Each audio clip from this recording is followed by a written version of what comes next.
আজকে সানডে, আর সানডে ব্রেকফাস্টটা যদি একটু ভালো না হয় না, তাহলে দেখবে সানডে বলে মনেই হয় না। তারপরে তুমি লাঞ্চে যা ইচ্ছা তাই খাও, কিন্তু ব্রেকফাস্টটা হতে হবে জবরদস্ত।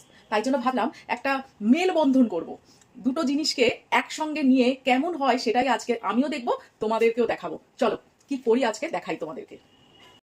ভাবছি আজকে একটু নান করব, কিন্তু নান করব না কি এমন ইউনিক জিনিস করব, নান তো সবাই করে, কিন্তু নানের মধ্যে পুর দেবো এই কড়াইশুটির যে কচুরির পুরটা থাকে, ঠিক সেই পুরটা দেবো, দেখি কেমন হয়। চলো প্রথমে নুন নিয়ে নেবো, সামান্য একটু চিনি নিয়ে নেবো, বেশ খানিকটা দই নিয়ে নেবো, ইস্ট নিয়ে নেবো,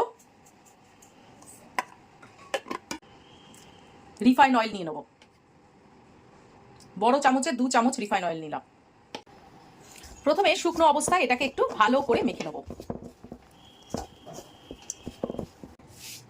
এবার উষ্ণ গরম জল দিয়ে বাকিটা মাখবো। নর্মাল জলের থেকে উষ্ণ গরম জল ব্যবহার করতে হবে, তাহলে কিন্তু নানটা খুব ভালো হবে। ওরে বাবা, দেখো গরম জল দিয়ে মেখে নিয়েছি। মাখাটা হবে ঠিক এই রকম, হাতে আটকে যাবে। এরপরে রিফাইন অয়েল ওপরে মাখিয়ে আমি ঢাকা দিয়ে রাখবো প্রায় 1 ঘন্টা। সব কাজের আগে কিন্তু এই জিনিসটা করে রাখতে হবে, তাহলে কি হবে, এটা ডাবল হয়ে ফুলে উঠবে। না হলে সময় না দিলে তার অ্যাকশনটা পাবো কি করে আমরা। এইবারে করব পুরটা। আমি কি করেছি, কড়াইশুঁটি, আদা আর কাঁচা লঙ্কা কাঁচা অবস্থাতেই পেস্ট করে নিয়েছি। অনেকে সিদ্ধ করে তারপরে পেস্ট করে, আমার আবার এই জিনিসটাই বেশি টেস্টি লাগে, তাই জন্য আমি এইরকম ভাবেই করি। কড়াইতে অলরেডি তেল দিয়ে দিয়েছি, অবভিয়াসলি সর্ষের তেল। এরপরে আমি একটু কালো জিরে দিয়ে দেবো, ফ্লেমটাকে লো করে দেবো আর পুরটাকে দিয়ে দেবো।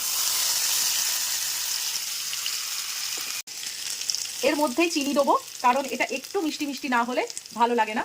আর প্রয়োজন মতো নুন দেবো। এবার ততক্ষণই নাড়তে থাকবো যতক্ষণ হচ্ছে এটা শুকিয়ে না যায়।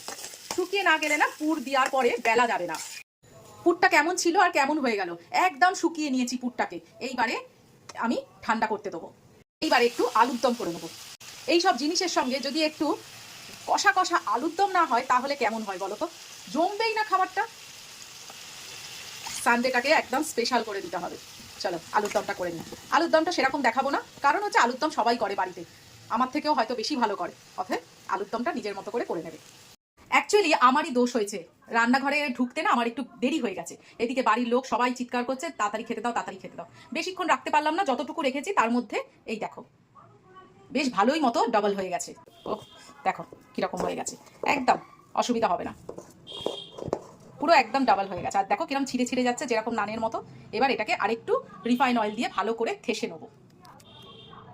এইবারে আমি একটু পুর নিয়ে নিয়েছি, পুর নিয়ে আমি এই মুড়ে দিলাম, আবার গোল করে দেবো।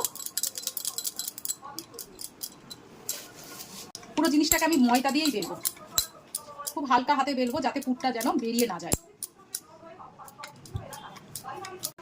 একটু দেখে নিই তেলটা গরম হয়েছে কিনা, না এখনো হয়নি, আরেকটু হবে। কড়াইতে রিফাইন অয়েল দিয়ে দিয়েছি, এইবারে নানটা ভেজে নেবো। এইবার দেখো ফুলেছে, দেখো কি সুন্দর, দেখো ফুলেছে, দেখো। নান আর কড়াইশুঁটি দুটো কম্বিনেশনে একটা ফ্রাই করছি, জানি না কেমন খেতে হবে, কিন্তু দেখে মনে হচ্ছে ভালোই হবে। ট্রাই করতে ক্ষতি কিসের। ও ফুলছে, দেখেছো?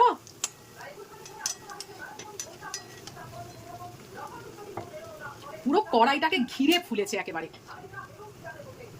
দারুণ দারুণ। এরকম যদি ফোলে না, মনে হয় যেন না এতক্ষণ পরিশ্রম করে সাকসেস আমি। দেখো তো এবার কেমন লাগছে, পুরো একেবারে আলুর দম একদম লাল লাল। এই দেখো পুর ভরা একদম, দেখাই পুরটা, এই দেখো একদম পুর ভরা নান। কড়াইশুঁটির পুরটা একদম চারিদিকে ছড়িয়ে পড়েছে, আর সঙ্গে একটু ভুজিয়া আর দুধ চা। আজকে সানডে, আজকে কোনো লিকার চা নয়, আজকে শুধু মধু দিয়ে দুধ চা। তো কেমন লাগলো আমার ব্রেকফাস্ট বলো। তো আজকের মতো বিদায় নিলাম, কালকে আবার নতুন একটা সুন্দর দেখে রেসিপি নিয়ে তোমাদের সামনে হাজির হব। আজকের মতো টাটা।